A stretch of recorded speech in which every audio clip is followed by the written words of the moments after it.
Bonjour Clémence. Bonjour Léa. Bonjour Mélodie. Bonjour Léa.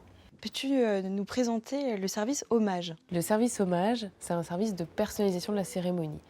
C'est un endroit, un moment d'échange autour du défunt pour pouvoir personnaliser la cérémonie et qu'elle soit à l'image du défunt et de la famille. Très concrètement, comment les familles prennent connaissance de ce service et comment le contact est établi? C'est une prise de rendez-vous qui est faite par les agences et qui nous permet, nous, de contacter la famille en amont de la cérémonie. Oui, allô? Oui, bonjour Madame Dubois.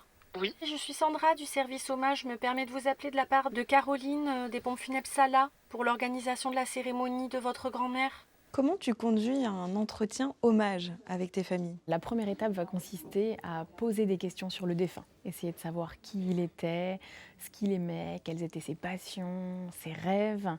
La seconde, ça va être de concevoir en fait avec la famille l'architecture de la cérémonie en fonction du lieu où elle aura lieu. Je vais ensuite demander à la famille si elle souhaite que l'on fasse une oraison funèbre ou un texte d'évocation. Soit la famille le rédige elle-même, soit c'est moi qui vais m'en charger au travers donc de toutes les informations que je vais avoir récoltées, tous les souvenirs, les anecdotes, les traits de personnalité qui seront ressortis. C'est un service vraiment qui est sur mesure. On s'adapte à la famille, on s'adapte au défunt, à ce qu'il aimait. Que se passe-t-il juste après cet entretien? Lorsque leurs choix sont faits, donc les choix de texte, de musique, une première écriture, nous allons en fait demander à notre service communication de réaliser un livret sur la base de tout ce que nous allons pouvoir leur restituer.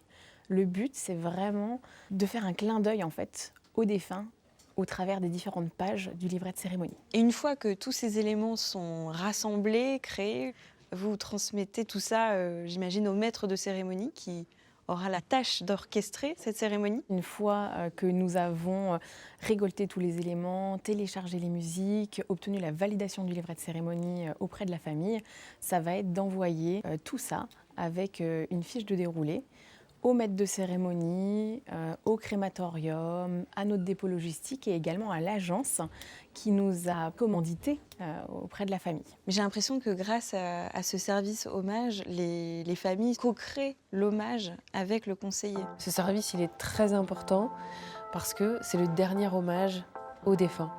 Et ça aide au deuil de pouvoir se dire qu'on a fait la cérémonie qui est à l'image du défunt, comme on le souhaitait, de ne pas être passé à côté de quelque chose, de ne pas avoir de regrets. Et ça aide à commencer à écrire un nouveau livre, un nouveau chapitre, en tout cas, de la vie sans la personne qui est disparue.